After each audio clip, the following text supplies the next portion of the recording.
Sebab tu manusia ketika mana dia mukmin, ketika mana iman dia sempurna, seorang manusia biasa lebih mulia daripada seorang malaikat biasa. Ini kaedah ada dalam kitab tauhid. Ketika mana seorang manusia penuh imannya, sempurna imannya, maka dia lebih mulia daripada seorang malaikat biasa. Sebab itu Nabi dengan Jibril, tuan-tuan, Nabi dengan Jibril, siapa yang lebih mulia? Muhammad sallallahu alaihi wasallam. Ini manusia. Ini manusia. Hadis yang terakhir tentang manusia. Saya harap hadis-hadis ni sampai kepada semua umat Nabi Muhammad yang ada di Malaysia. Kita dengar betapa besar maruah dan harga seorang mukmin di sisi Allah. Nabi sebut, tuan-tuan tengok ni hadis terakhir dalam bab ni. Lau anna ahlas samai wal ard. Yang ni hadis ni hadis sahih tapi jarang kita sebut. Sebab tu saya ambil kesempatan untuk sebut dan kongsi. Seandainya semua penduduk langit, subhanallah, saya sebut kat tuan-tuan, lau anna ahlas sama, seandainya keseluruhan penduduk langit. Tuan-tuan tahu siapa penduduk langit? Jawapan dia, langit ada 7 tingkat. Setiap tingkat langit lebar dia 500 tahun perjalanan. Bumi ini ketika terapung di angkasa lepas seperti mana sebiji pasir daripada 7 lautan dunia. Sebiji pasir.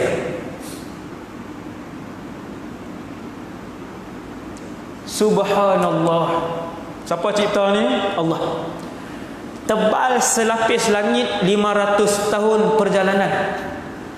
Daripada langit pertama nak pi ke langit kedua 500 tahun perjalanan. Tebal langit kedua 500 tahun perjalanan. Ada 7 lapis langit. Tiap-tiap langit ini dihuni oleh satu bangsa, nama dia malaikat. Kalau tuan-tuan tanya saya, Ustaz, malaikat tinggal di mana? Saya boleh jawab dengan jelas dan yakin, malaikat tinggal di langit. Tempat tinggal seluruh malaikat di langit. Kesemua malaikat yang ada di atas muka bumi ini turun untuk melakukan kerja. Ada malaikat tugasannya hujan, ada malaikat tugasannya rezeki, ada malaikat tugasannya tiap-tiap hari mencari majlis ilmu dan majlis zikir. Ada malaikat tugasannya dia turun, dia tadah tangan sampai petang, Allahumma a'ti munfiqan khalafa. Allah, yang seorang lagi sebut, Allahumma a'ti mumsikan talafa. Ya Allah, siapa-siapa yang rajin bersedekah di kalangan umat Muhammad, gantikanlah ya Allah. Hak seorang lagi berdoa, ya Allah, siapa-siapa yang kedekut di kalangan umat Muhammad, tarik keberkatan daripada hartanya. Ada malaikat rokok sampai kiamat, ada malaikat sujud sampai kiamat, ada malaikat tugas, bertugas. Kalau tak bertugas, tempat tinggal mereka di langit. Tuan-tuan bayang tengok banyak mana malaikat. Seandainya seluruh malaikat berpakat, bersubahat dengan seluruh penduduk bumi, jin dan manusia, fi damin mu'minin, untuk membunuh seorang mukmin, besar tuan-tuan tengok, subhanallah, lakabbahumullahu azza wa jalla finnar. Allah akan hempap seorang-seorang masuk ke dalam neraka. Tak kira. Nabi nak bagi tahu, Allah tak heran kalau seluruh penduduk langit, lau anna ahlas sama, penduduk langit ini tuan, bilangan dia bukan sebanyak pasir di lautan, jauh lebih ramai. Bilangan malaikat ni jauh lebih ramai. Sehari, kata Nabi Muhammad dalam dalam peristiwa Mi'raj, Nabi naik sampai ke langit ketujuh, Nabi pi Kaabah para malaikat, nama Kaabah tu Baitul Ma'mur. Nabi tengok satu hari masuk dalam Baitul Ma'mur 60,000 orang malaikat, habis tawaf 7 pusingan, mereka ni keluar, dan orang 60,000 malaikat ni takkan kembali dah sampai kiamat. Tuan-tuan, sehari 60,000 selama berapa juta tahun tak kembali dah sampai kiamat, sebab bagi giliran kat malaikat lain pula. Berapa juta bilion. Allah sebut seandainya seluruh penduduk langit, seluruh penduduk bumi, jin dan manusia bersubahat membunuh seorang hamba-Ku, seorang ya. Allah Ta'ala kata, Nabi sebut, Allah tidak heran, lakabbahumullah. Kabba ni tuan-tuan, ambil baling hempak muka jatuh dulu, tu kabba. Hempak ke depan, seorang demi seorang masuk ke dalam neraka Jahannam. Besarnya kehormatan seorang mukmin. Hati-hati orang yang pernah melakukan dosa membunuh muslim yang lain.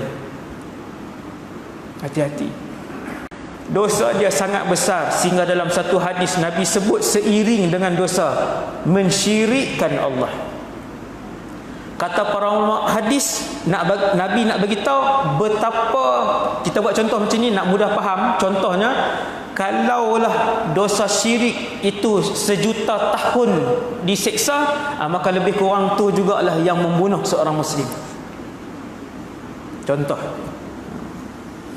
Yang terakhir untuk malam ni tuan-tuan,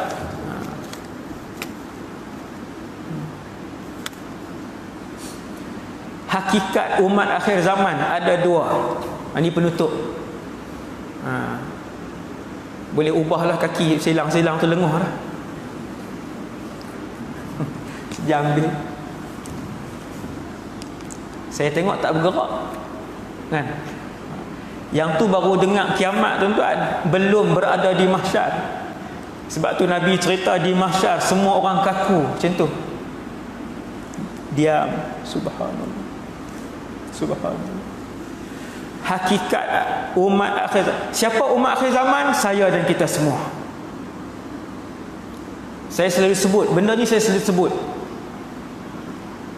Orang yang selalu ikut ceramah saya memang dengar lah, Abang Mizi kan, yang ikut ceramah saya selalu dengar lah. Dua berita gembira dan dua berita yang paling buruk untuk umat Nabi Muhammad. Yang hidup sampai malam ni, keempat-empat berita ni ada kemungkinan untuk kita saksikan, sebab tak mati lagi. Dua berita yang paling buruk itu tidak dapat ditandingi oleh mana-mana umat lain.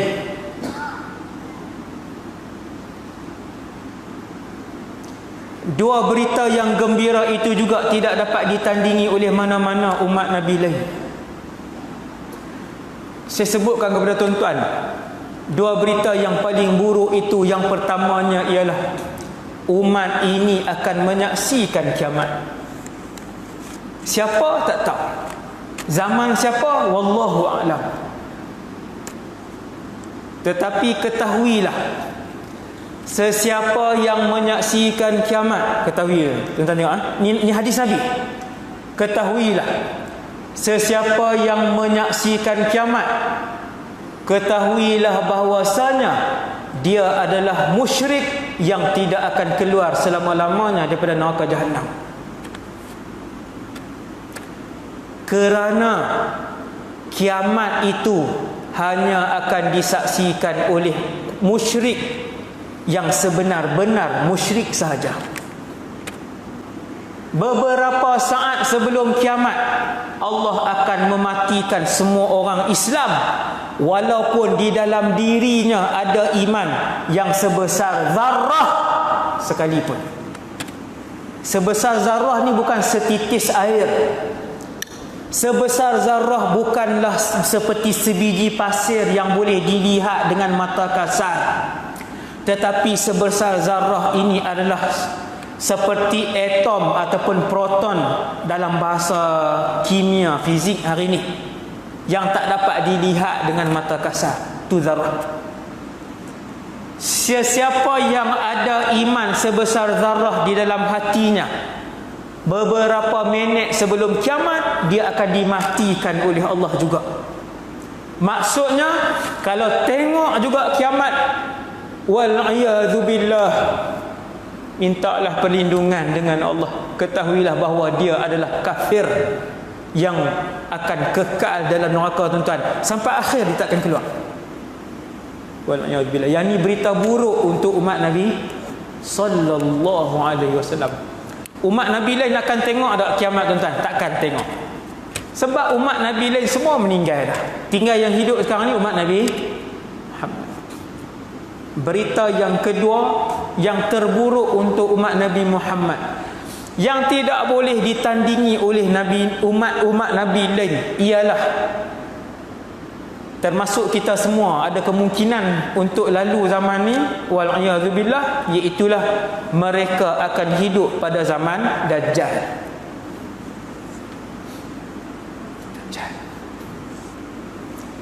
Siapa yang mereka yang akan terlepas daripada zaman Dajjal? Saya sebut 3 minit cukup kat tuan-tuan. 3 minit je nak bagi tuan-tuan cari sendiri tajuk tu. Tak payah cari saya ceramah, siapa-siapa ceramah pun tak apa. Cari tajuk tu. Tuan-tuan tengok.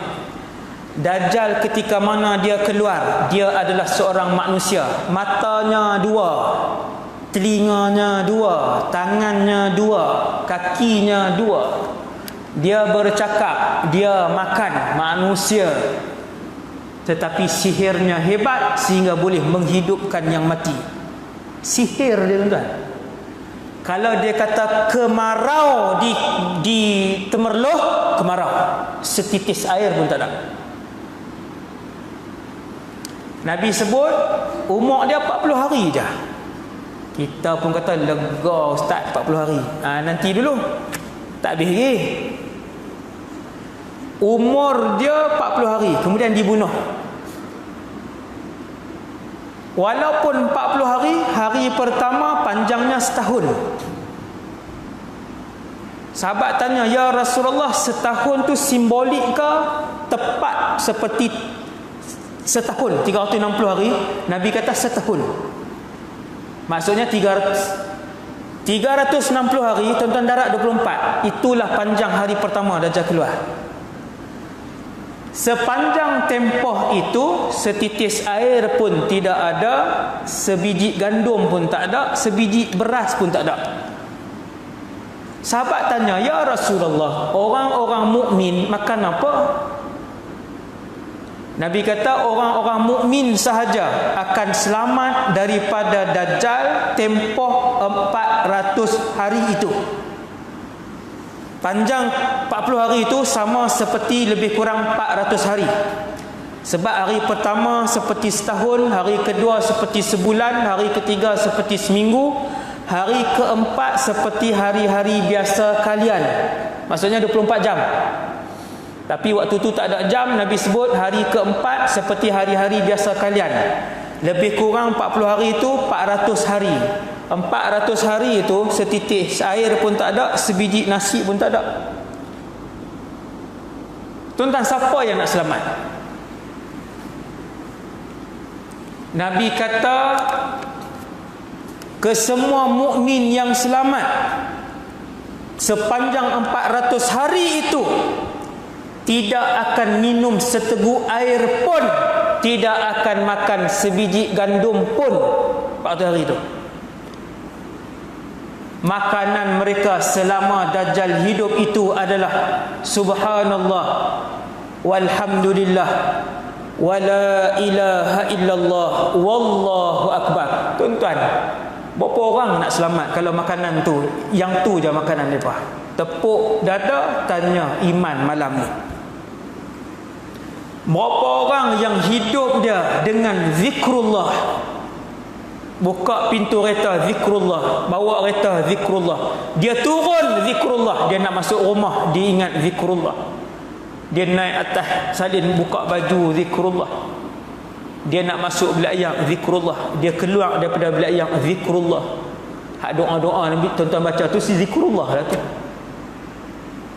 Dia nak letak badan di atas katil zikrullah, dia nak tidur zikrullah. Bangun pagi esok, alhamdulillah allazi ahyana ba'dama amatana wa ilaihi nusyur, zikrullah. Berapa orang?